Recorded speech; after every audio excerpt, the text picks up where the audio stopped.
la jëmloo jëm fa mu la bàyyiloo bàyyil mu la jaarloo jaar fa nga fonk moom monsieur sa dalal ba lay doon gone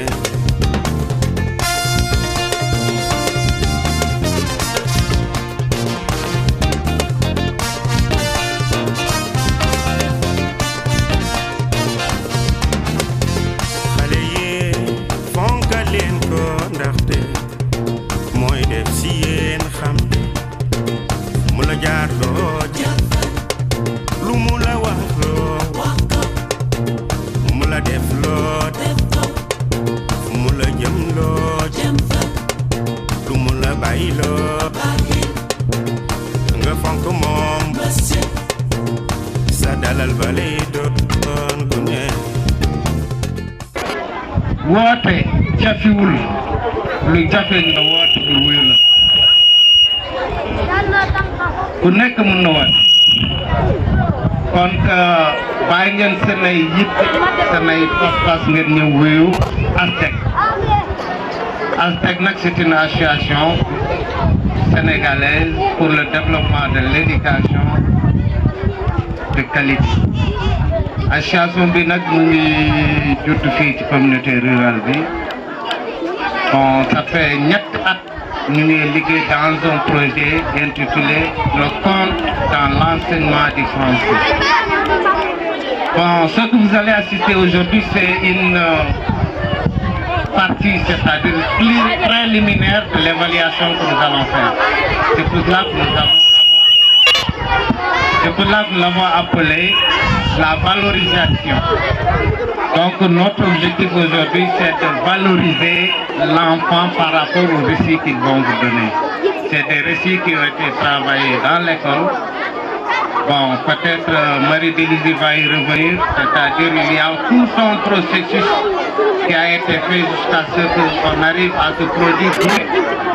Et à la fin, l'évaluation va se poursuivre. Donc c'est une partie de l'évaluation qu'on va faire. Donc je ne vais pas monopoliser la parole. Je vais dire rek maa ngi leen di sant di leen gërëm sama Magoumar Gueye sama doyen Assane Ndiaye sama doyen Baye Diop waa Cissé tum lim xam ne tëj naa te yaakaar naa ne dina nekk partage bu fructueux. Donc on va donner la parole à bon excusez-moi. Jërëjëf.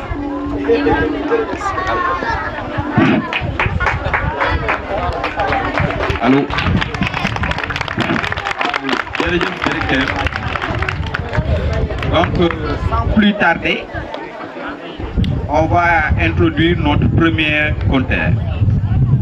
Il s'appelle Boubou Diop.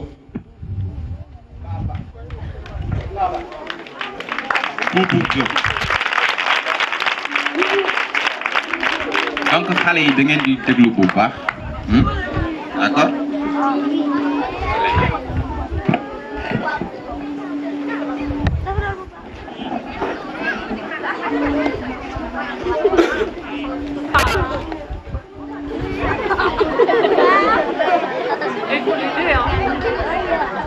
Le conte, c'est une voyage. Que l'oreille, que le cœur, que la bouche. Il était une fois dans une village au bord du forêt, vivait par une femme avec son fils. Il s'appelait le petit chaperon rouge. Un jour, le petit chaperon rouge dit à sa mère qu'il veut préparer des gâteaux, des mallettes, des bœufs. Mais la mère le répond: oh mon fils, que vous faites-le? Elle le répond: je te donne à ma grand-mère. Ah, c'est une bonne idée. Je pense que ta grand-mère soit heureuse. Et il laisse à faire ce qu'il veut. Et il prend en route pour chercher sa grand-mère. Il y a un loup qui s'arrêtait dans le chemin. le petit chaperon rouge ne peur pas. Il continue sa semaine. Et qu'il le passe, Lou l'attrape et le dit, oh mon fils, où tu vas? Elle le répond, je peux chercher à ma grand-mère. Où il habite? Il habite de Londres, il est très loin. Il dit, comment tu t'appelles? Je m'appelle le petit chaperon rouge. Et Lou le trompe et il le montre un long chemin. Il le dit, c'est le court chemin. Et Lou, il veut manger la grand-mère du petit chaperon rouge. Il prend le court chemin et va vite. Il vient juste dans la porte, frappe la porte. Con. Il ne répond pas. Con. Il le répond. Qui? C'est qui? C'est moi le petit chaperon rouge. Il entre. Et la mère de la petite chaperon rouge, il est très contrarié. Il dit, je trompe son fils, il est très tari, mais toi, je veux te dévorer. Et il a dévoré. Le petit chaperon rouge, très tari, joue avec les papillons, coupe les feuilles d'arbre, il perd un peu de temps. Et quand le petit chaperon rouge arriva, il frappe la porte. Con. Elle ne répond pas. Con lui répond. Oui, c'est qui? C'est moi, le petit chaperon rouge. Il entre et assis dans le lit. Il enlève assis et il explique sa grand-mère parce qu'il ne le connaît pas, c'est Lou. Et Lou le répond, viens coucher auprès de moi. Il couche, il vit à sa grand-mère. Oh, grand-mère, avec des poils. Oh, mon fils, ne t'inquiète surtout pas, j'ai devenu grand. Il le répond encore, oh, grand-mère, avec de longues oreilles. Oh, mon fils, c'est pour les attendre. Oh, grand-mère, avec de grands pouces et de longues langues et des dents noires. C'est pour les manger. Et il a mangé le petit chaperon rouge. Et lui, il est très soif. Il allait dans le bord d'une rivière pour se boire. Un chasseur l'a vu et il donnait un coup de flèche dans son ventre et vient couper la ventre et sort le petit chaperon rouge avec sa grand-mère et il se retourne, vit en paix. Merci.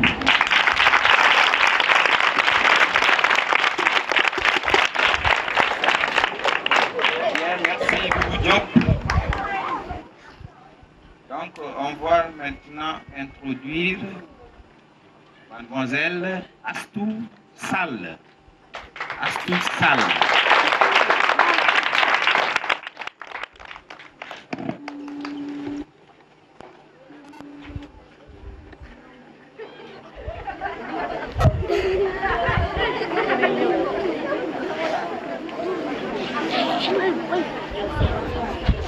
Bonjour la public, je raconte. Il était une fois un roi qui avait une belle fille. Il dit à la population, personne ne les épouse que celui qui l'a gagné dans le jeu de Ouli. Et les présentants sont en train de venir. À chaque fois qu'ils venaient, elle les gagne. À chaque fois qu'ils venaient, elle les gagne. Un jour,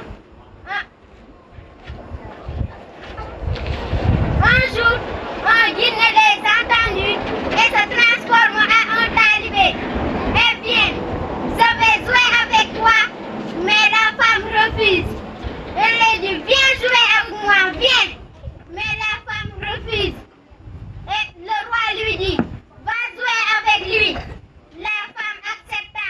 Elle va jouer avec lui.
Merci.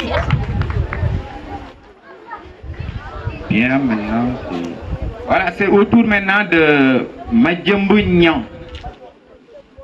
Madjambou Nyan.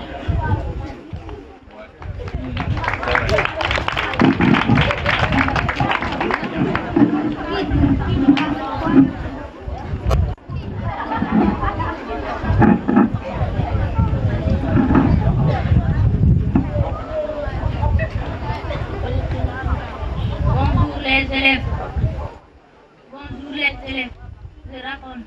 Il était une fois l'hyène, le scorpion. À chaque fois que les animaux se regroupèrent, Bouki, l'hyène minimisa le scorpion. Le lièvre fit la remarque et en avisant le roi, lion de la forêt, ils organisèrent un combat de lutte. Avant le combat, Bouki, l'hyène parcourit toutes les places en se battant et disant je le soufflerai et il tombera.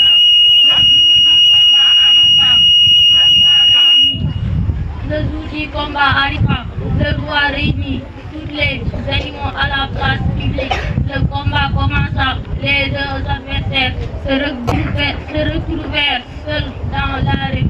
Le scorpion fut au milieu et l'hyène se déplaça autour du scorpion. Celui-ci l'attendit avec patience en étendant son écaille venimeux. Quand il l'approcha, il appliqua. Aïe, aïe, aïe, fais-moi descendre, il m'a terrassé du lien. Depuis ce jour-là, l'hyène respecta le scorpion. Le scorpion est petit, mais il est fort à l'intérieur.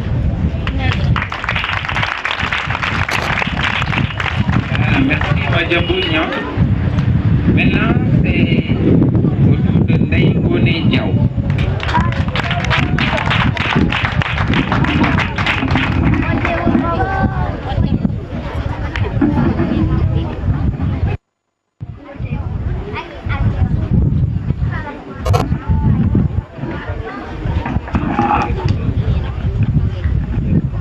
Je vous raconte une histoire de Rabou Kiki.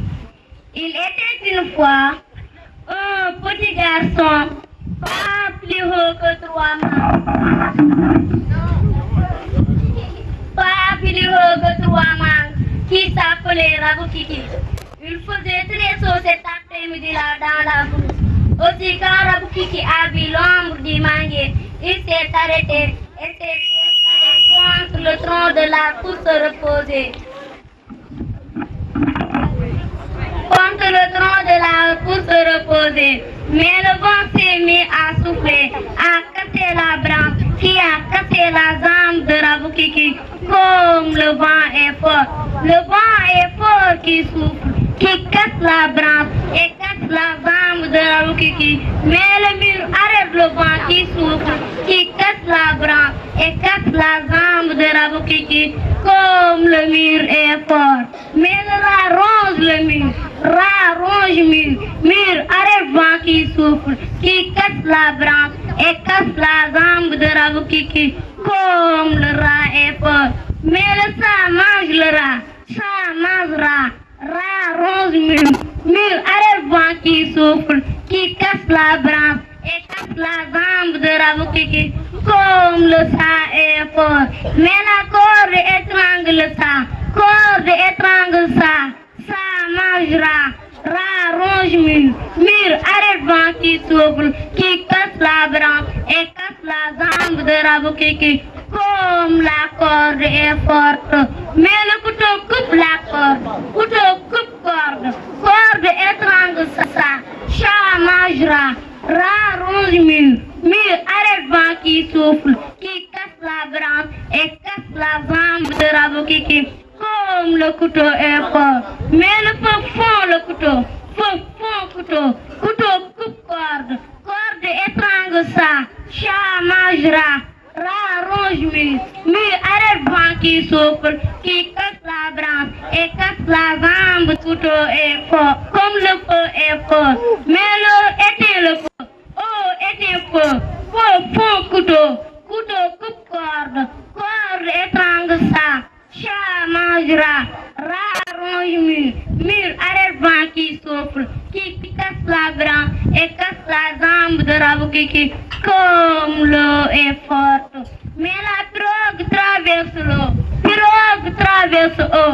Eau est un feu, feu fond couteau, couteau coupe corde, corde étrangle ça, chat mangera, rat ronge mur, mur arrête vent qui souffle, qui casse la branche et casse la jambe de Raboukiki, comme la pirogue est forte.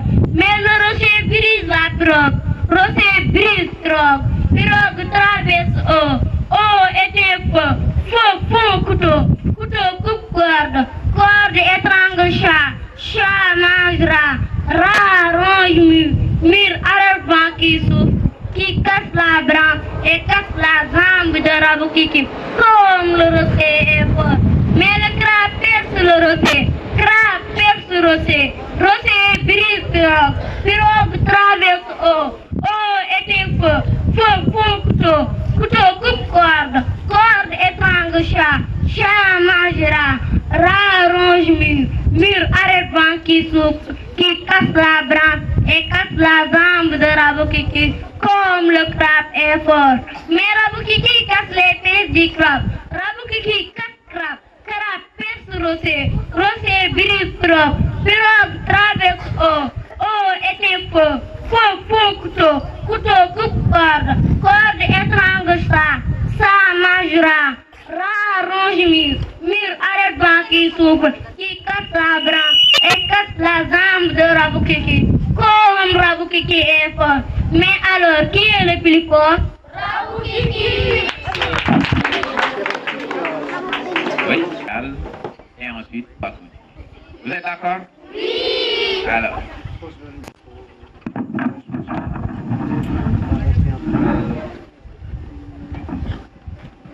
Alors, il y a certains enfants qui ont déjà entendu cette chanson.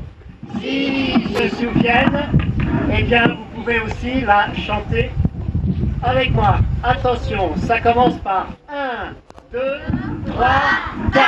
Il a mis dans la marmite 3 bottines déjà cuites. Il a mis dans le chaudron au vieux du salon, le chapeau d'un vieux garçon, les oreilles d'un dragon et les 3 petits cochons. 1, 2, 3, 4.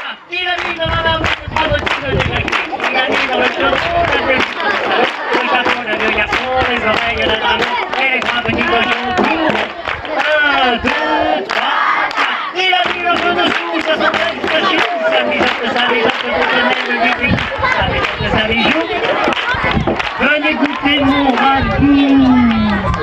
Tout le monde est invité, tout le monde dans la monde, tout le monde lui croit pour une drogue, et la déganasée. Atterris au panari, merci. Alors. Merci. Ouais, ça va aller. Le conte est un que l'oreille, que le cœur et que la bouche. C'est l'histoire d'une chèvre et d'un lion. La chèvre et le lion étaient amoureux, tellement amoureux qu'ils se sont mariés. Mais quand ils ont été mariés, la chèvre et le lion, ils savaient pas trop où aller habiter. S'ils allaient dans un village de chèvres, avec le lion, les chèvres, elles auraient peur tout le temps. S'ils allaient dans un village de lions, eh ben la chèvre, elle serait pas tranquille. Ils ont hésité un moment, la chèvre et le lion, puis ils ont fini par aller habiter dans un village de lions. Le conte est un que l'oreille, que le cœur et que la bouche. Ils sont allés habiter dans un village de lions. Mais pas au milieu du village quand même, parce que la chèvre, elle avait trop peur. Ils habitaient une maison à l'entrée du village. Ils étaient amoureux, ils habitaient dans la même maison, ils étaient heureux. Tous les matins, le lion partait à la chasse. La chèvre, elle restait tranquille à la maison faire ses affaires. Sauf que le lion, il allait aussi au bistrot. Il allait voir ses copains lions. Et les copains lions, ils lui disaient chaque fois qu'ils le voyaient, bah, la chèvre, c'est pas une femme ça. Une vraie femme, ça va à la chasse. C'est pas chez nous, c'est pas les hommes qui vont à la chasse, c'est les femmes, les lionnes. Alors ta femme à toi, elle vaut rien. Au début, le lion, il n'écoutait pas trop parce qu'il était amoureux. Et puis à force, un jour il a dit à sa chèvre, demain, c'est toi qui vas à la chasse. Vous avez déjà vu une chèvre à la chasse, vous? Non, hein? La chèvre, elle a dit, moi je sais pas faire aller à la chasse. C'est pas grave qu'il a dit le lion, tu vas à la chasse quand même. Et le lendemain, la chèvre, elle est partie avec un pot de sel, un pot de miel, un grand sac et un bâton. Et avant qu'il fasse jour, elle a pris la route. Elle a marché sur la route, la chèvre, jusqu'au carrefour. Au carrefour, elle a pris la route de gauche. Elle a marché sur la route. À force de marcher, elle est arrivée dans un village. Elle ne savait pas un village de quoi. Quand le jour s'est levé et qu'elle a eu tout installé, le pot de sel, le pot de miel, le grand sac et le bâton, elle a vu arriver les clients. Et le premier qui est arrivé, ça a été un mouton. Et le mouton, il a dit, tu vends quoi, la chèvre? Et la chèvre, elle a dit, ben ça, on peut goûter, qu'il a demandé le mouton? Oui, qu'elle a dit la chèvre. Alors, le mouton, il a trempé sa patte dans le miel, il a trouvé ça bon. Il a trempé sa patte dans le sel, il a trouvé ça bon. Et puis il a dit, dans le sac, qu'est-ce qu'il y a? Ah, dit la chèvre, pour regarder, c'est tout au fond. Il s'est enfilé dans le sac, le mouton. La chèvre a fermé le sac, elle a pris le bâton et paf, elle a assommé le mouton. Et elle est repartie avec le mouton dans son sac.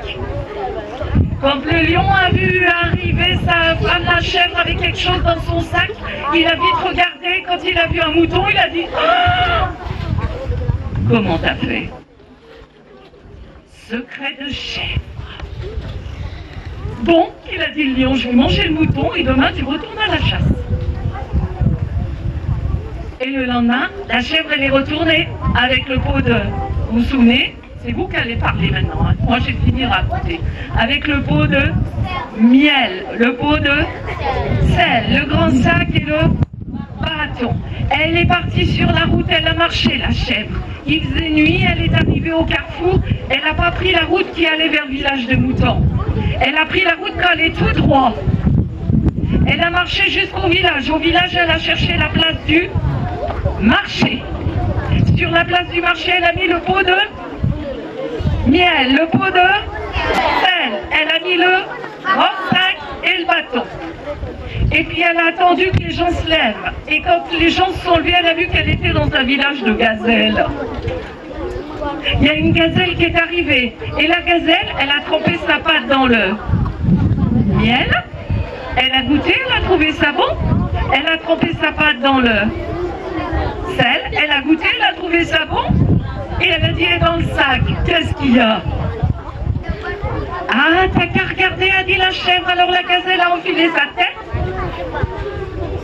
Elle a dit, mais c'est bien loin. Ah ben, il faut aller tout au fond. La chèvre a fermé le sac, elle a pris le bâton et a assommé la gazelle. Et la chèvre a ramené la gazelle chez le lion. Et le lion, quand il a vu ça, il a dit, comment t'as fait? Et qu'est-ce qu'elle a répondu, la chèvre? Secret de chèvre. Donc, il a dit le lion, 2 fois de suite, même moi j'y arrive pas, demain t'y retournes. Et le lendemain, la chèvre elle est retournée avec le pot de miel, le pot de, le grand sac et le bâton. Elle a marché sur la route jusqu'au carrefour, il faisait encore nuit. Elle n'a pas pris la route de gauche, elle n'a pas pris tout droit, elle a pris à droite. Elle a marché, elle est arrivée dans un village. Elle a cherché la place du marché, elle l'a trouvée. Elle s'est installée avec le pot de, le grand sac et le... Elle a attendu. Et c'est là qu'elle a vu dans quel village elle était arrivée, dans un village de lions. C'était trop tard pour se sauver. Il y avait un lion qui arrivait et le lion a dit, tu veux quoi, la chèvre? On peut goûter? Si tu veux, a dit la chèvre. Alors le lion, il a mis sa patte dans le miel. sa patte. Il a trouvé ça bon. Il a mis sa patte dans le... Il a trouvé ça. Il a dit, et dans le sac, qu'est-ce qu'il y a? Ça, il faut regarder qu'elle a dit la chèvre. Alors le lion, il s'est enfilé dans le sac et comme il ne voyait pas, il est allé tout au fond. La chèvre, elle a fermé le sac, elle a pris le bâton et... Et elle a ramené le lion sur son dos dans le sac. Et quand elle a vidé son sac devant son mari, le lion, il a dit, ah, tu tues des lions? Oh! Il a reculé de 3 pas, il est arrivé vers la porte, il a ouvert la porte et il s'est sauvé, il a couru jusqu'au bistrot. Il a retrouvé les copains, il a dit, ma femme, elle tue des lions. Comment ça? Elle tue des lions, ta femme? C'est dangereux, ça. La chèvre, elle, pendant ce temps, elle a fait ses bagages et elle est partie. Et on dit que c'est depuis ce jour-là que c'est quand même un peu rare que les chèvres et les lions soient amoureux.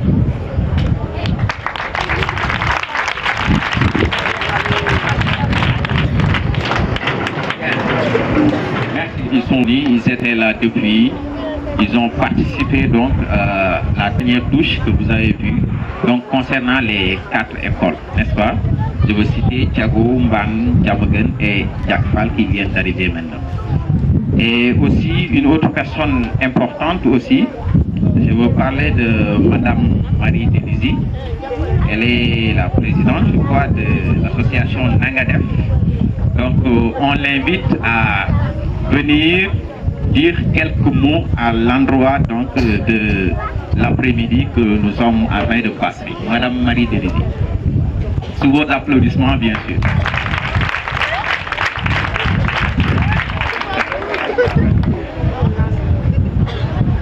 Bonsoir.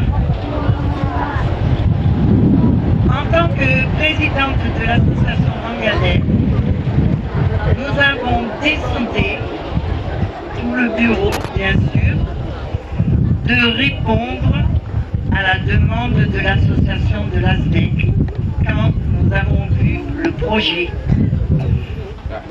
C'était intitulé « Redynamiser le compte ». Et bien sûr, je n'ai eu aucun mal à dire oui, nous soutenons ce projet. Ce projet a été présenté au Conseil général de l'Isère qui a trouvé que les enseignants, et en particulier les enseignants de l'ASDEC, avaient un projet fort intéressant et ils nous ont financé. Donc l'an dernier, et même il y a 2 ans pour Thiago, nous avons fait des nuits de compte où les enfants et les adultes sont venus compter.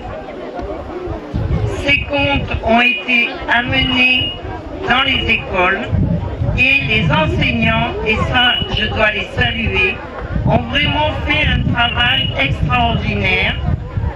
Ils ont donc mis ces comptes en français et cette année, pour peaufiner ce travail, nous avons décidé de venir avec 2 compteurs professionnels pour libérer encore plus leurs paroles. Parce que le conte, finalement, il fait partie de la culture africaine et les enfants, ce sont les passeurs de demain. Donc, je tenais à remercier tous les gens qui étaient venus écouter les enfants et surtout dire aux enfants, continuez.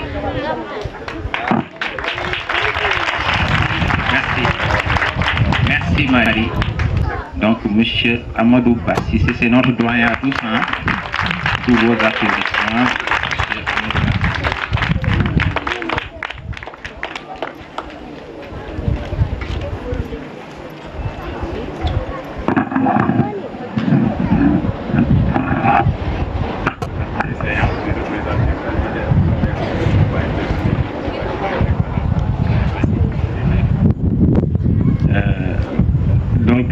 À ma qualité de simple représentant, ça je le souligne au départ, d'abord du carton, et ensuite de façon un peu, comment dirais-je encore,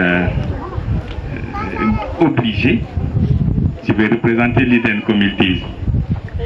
Ça, je pourrais bien le faire parce que simplement, je crois que dans l'assistance-là, je suis le seul qui va retourner effectivement à Dagana ce soir. Alors, je voudrais d'abord véritablement saluer l'association Aztec ici présente, mais également me permettre d'ouvrir une petite motion de remerciement et surtout de satisfaction à la présence de Mme Marie-Delise, avec qui nous avons travaillé pendant 7 ans dans le cadre effectivement de ce programme. Alors, je voudrais vous avouer ici, sincèrement, toute ma satisfaction, parce qu'il n'était pas aisé de reconnaître que des enfants, devant cette assistance, puissent dérouler, n'est-ce pas, ce qu'ils ont dans le cœur, sans protentiquer et de façon très libérée. Cela prouve qu'il y a effectivement un travail qui a été fait en amont et un travail très sérieux. Parce qu'il est donné souvent à des adultes devant une audience pareille de parler et de perdre la voix. Ça veut dire donc que c'est un travail sûr qui a été mené. Ça, sincèrement, je l'avoue. Autre motif de satisfaction, Marie l'a dit tout à l'heure, le conte occupe un pan extrêmement important dans la culture africaine. Conter, pour nous en Afrique, c'était effectivement raconter des choses qui plaisaient, mais qui généralement aboutissaient à des leçons de morale, à des vertus. C'est ça qui donne la valeur, n'est-ce pas, du conte.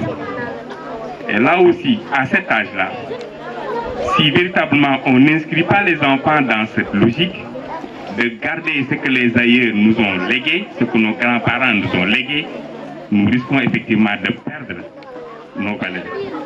Donc les installer dès à présent à cet âge, je crois que c'est extrêmement important. Alors, je voudrais également remercier l'ensemble des collègues qui ont eu à travailler dans ce cadre-là. Et très sincèrement, bien que je ne sois pas réellement désigné directement, je ne manquerai pas de demander si véritablement c'est possible d'étendre, n'est-ce pas, cette activité-là à l'ensemble des écoles parce que simplement, ça tend à améliorer la qualité de l'enseignement. Ça relève le niveau d'activité, le niveau de maîtrise d'un français des enfants. Et c'est extrêmement important. Parce qu'une langue, avant d'être écrite, elle est déjà parlée. Si les enfants sont effectivement invités à s'exprimer, surtout comme ça s'est passé, d'abord dans leur langue maternelle, ils sont tout à fait libérés. Ensuite, traduits en français et restitués comme ça devant une audience, je crois que c'est extrêmement important. Ça contribue quand même à relever le niveau. Voilà véritablement ces motions de satisfaction que j'ai voulu effectivement prononcer et demander également à nos collègues qui sont là, qui ont travaillé, n'est-ce pas, dans ce cadre-là, s'il est possible de faire la démultiplication au niveau des autres collègues, ce serait extrêmement important. Voilà en gros ces quelques mots que je voulais placer. Merci encore une fois de plus à l'ensemble de nos collègues. Merci.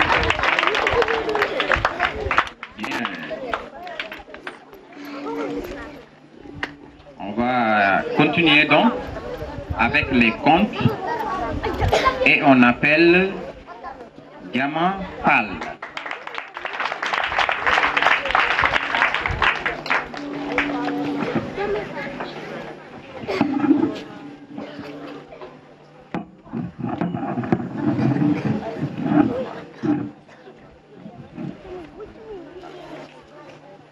Bonjour, bonjour les élèves et les invités. Bonjour à tous. C'était une fois les deux femmes qui s'appellent Bintou et Seynabou. Seynabou va au lac pour laver le mil et le tombe sur l'eau. Et Binta va la chercher au lac et ne le vit pas. Binta va chez le pêcheur et le dit pêcheur, va au lac me servir Seynabou. Et le pêcheur dit, avant je vais au lac, il faut me donner le pot de mouton. Il va chez le mouton, il dit mouton, donne-moi son pot. mord et donne son pot. Il le donne le pêcheur. Le pêcheur va au lac et sortit Seynabou. Et le mouton dit, avant que je meure, il faut me donner l'herbe. Elle va sur l'herbe. Elle dit, l'herbe sortit, le mouton mange et mort. Il prend son pot et le donne le pêcheur. Le pêcheur va au lac et sortit Seynabou. Et l'herbe dit, avant de sortir, il faut le puits tombe. On va gérer la selle. Elle dit, selle, tombe des puits, l'herbe sortit, le mouton mange et est mort. Il prend son pot et le donne le pêcheur. Le pêcheur va au lac et sortit Seynabou. Et le ciel dit, avant je tombe des puits, il faut me donner le pot, il faut me donner un gilet de bœuf qui s'appelle le coupuy. Et on va faire le bœuf. Elle dit, bœuf, mort, elle me donne son gilet, ses yeux. Il le met dans le ciel. Le ciel tombe des puits et l'herbe sortit. Le mouton mange et mort. Il prend ce pot et le donne le pêcheur. Le pêcheur va au lac et sortit Seynabou. Le bœuf dit, avant je meurs, il faut les garçons me tuer. Il va vers les garçons. Elle dit, les garçons, tuent le bœuf. Et mort. Il prend ses yeux et le met dans le ciel. Le ciel tombe des puits et l'herbe sortit. Le mouton mange et mort. Il prend son pot et le donne le pêcheur. Le pêcheur va au lac et sortit Seynabou.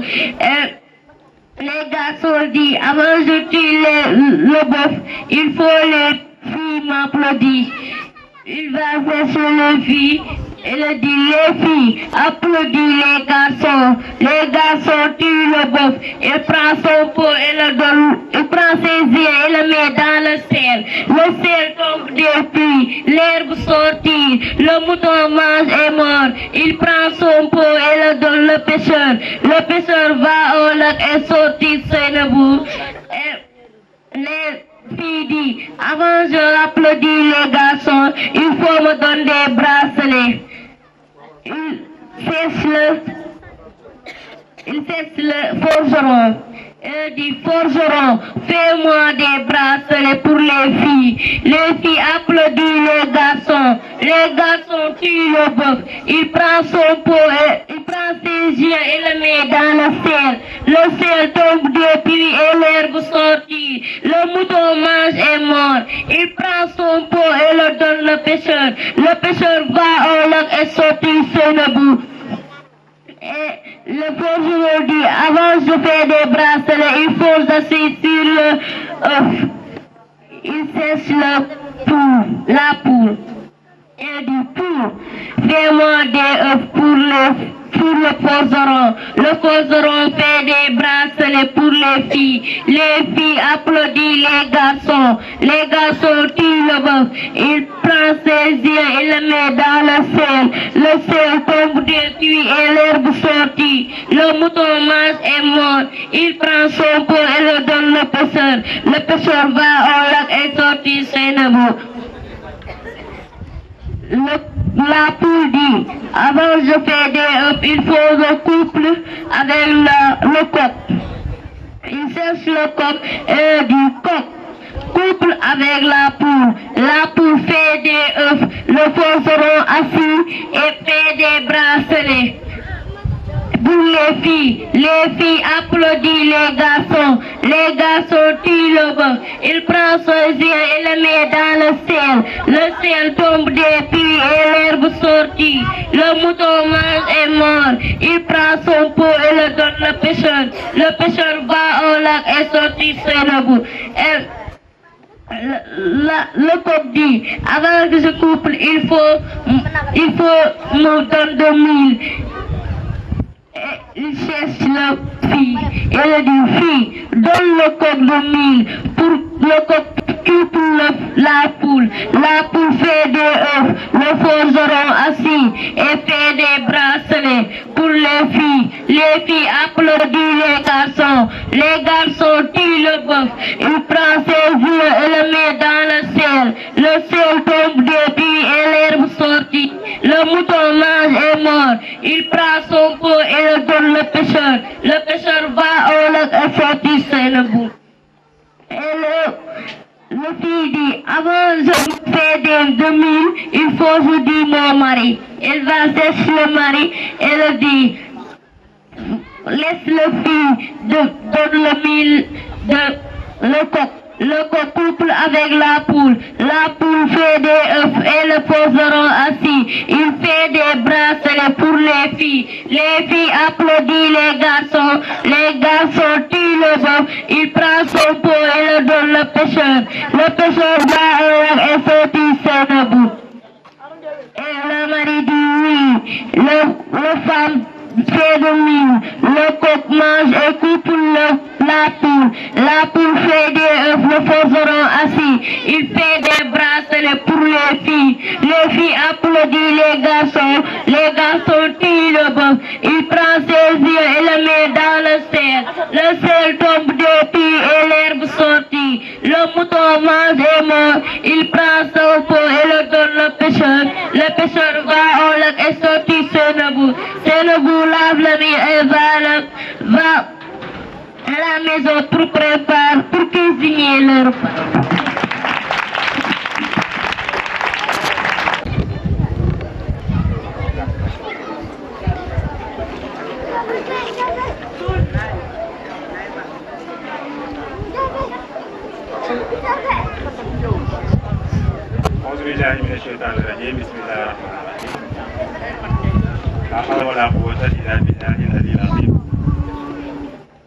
الحمد لله الذي هدانا لهذا وما كنا لنهتدي لولا أن هدانا الله والصلاة والسلام على رسول الله صلى الله عليه وسلم.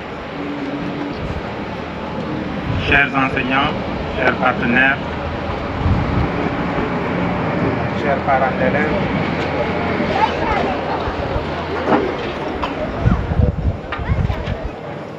chers collègues enseignants, chers partenaires, chers parents, chers élèves, honorables invités, je voudrais tout de suite réagir, peut-être pour préciser que je suis là en tant qu'acteur de l'éducation, en tant qu'enseignant, beaucoup plus qu'en tant que politique. À mon arrivée, je le signalais déjà à mon jeune frère Daoudaba, avec qui tout nous lie, parce que lorsque je suis venu, il m'a appelé Monsieur le maire.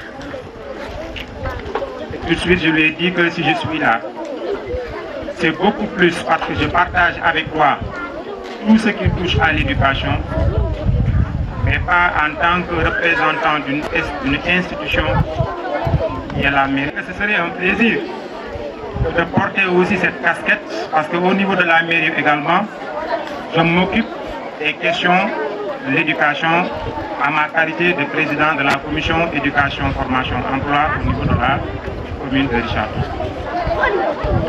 Et en m'invitant aussi ici, je cours le risque, prenant la parole, d'être traité de plagiat. Parce que peut-être mes prédécesseurs à la parole ont déjà tout dit et bien dit. Mais si l'on sait aussi que peut-être la répétition étant pédagogique, ils comprendraient aisément que je ne fais que les renforcer davantage dans les propos ô combien nobles qu'ils ont eu à tenir avant mon action à la parole. Quand mon jeune frère m'a parlé du thème qui nous réunit aujourd'hui, à savoir la revalorisation du compte, et tout de suite,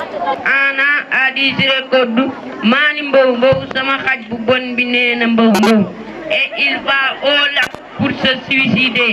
Et sa mère et sa mère l'a suivi. Et Anna entrait dans l'eau. Sa mère l'a dit, Anna, ne partez pas. Anna, ne partez pas. Et il le répond, maman, quand il ne veut pas que j'aille, dis à Sirekodo de laisser ce qu'il me dit. Et Sirekodo dit, Mani Mbombo, Anna va jusqu'à l'eau et dans son cou.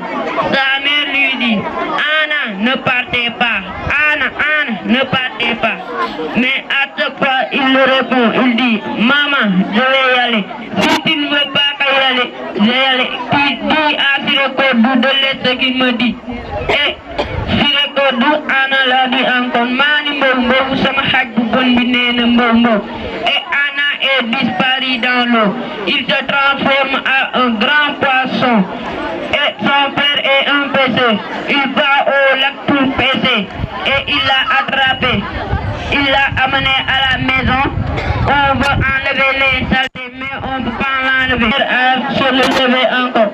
Il l'a mis à son père. Son père a se relevé encore. Et il prend le bâton de mourir. Il la met à sa sauce.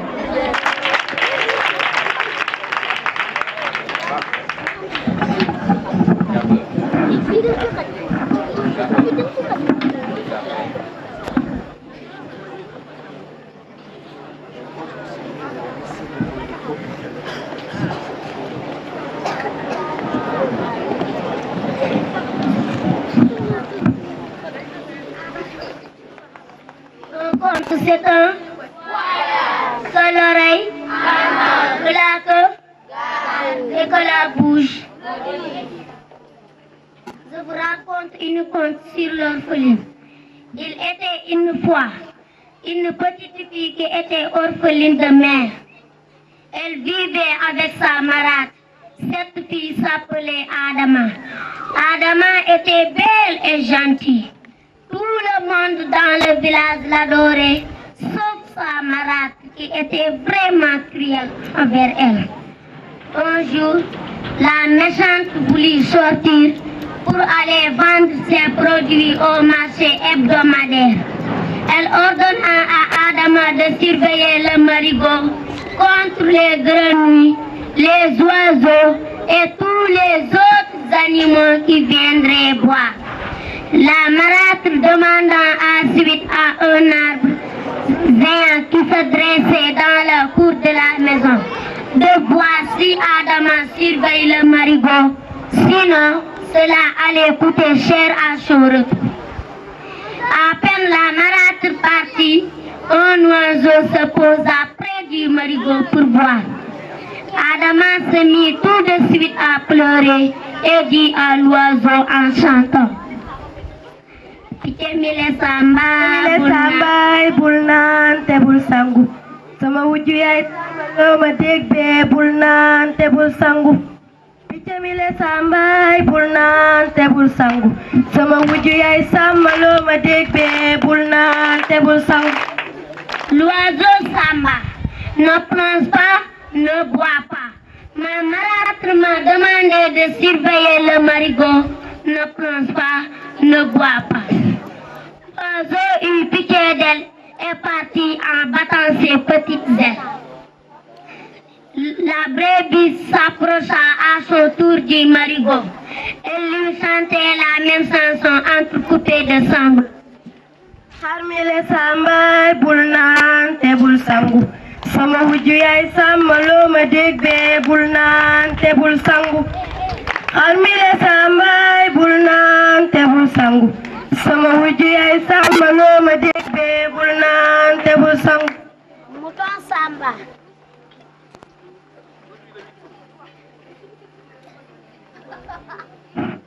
Mouton Samba ne lave pas, ne boit pas.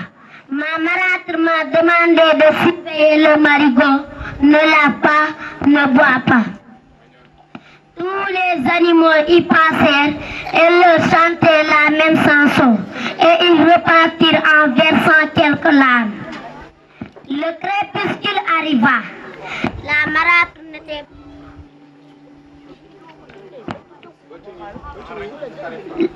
Sa marâtre n'était pas de retour. Adama avait faim et soif. Depuis le matin, elle n'avait ni mangé ni bu. Elle se coucha sur la berge du marigot et se mit à pleurer. Alerté par les sanglots d'Adama, un vieux caïman s'approcha d'elle et lui demanda: Qu'as-tu, ma fille? Pourquoi pleures-tu? Tout à coup, un vieux caïman arriva. Elle lui dit: Qu'as-tu, ma fille? Où pleures-tu, ma fille? La petite fille lui raconta tout.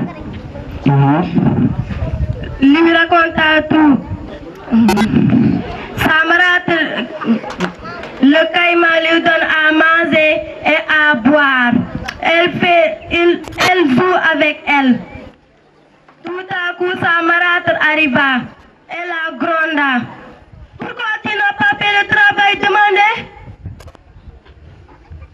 Pourquoi tu n'as pas fait le travail demandé? Brusquement, le crocodile sauta sur elle et la mangea.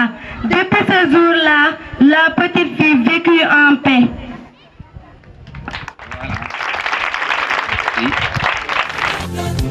Abdou Khadir Jilani Diop, président la Bagata, Ben Bass Diagne, musicien la Bagata, Ndiaga Mbaye.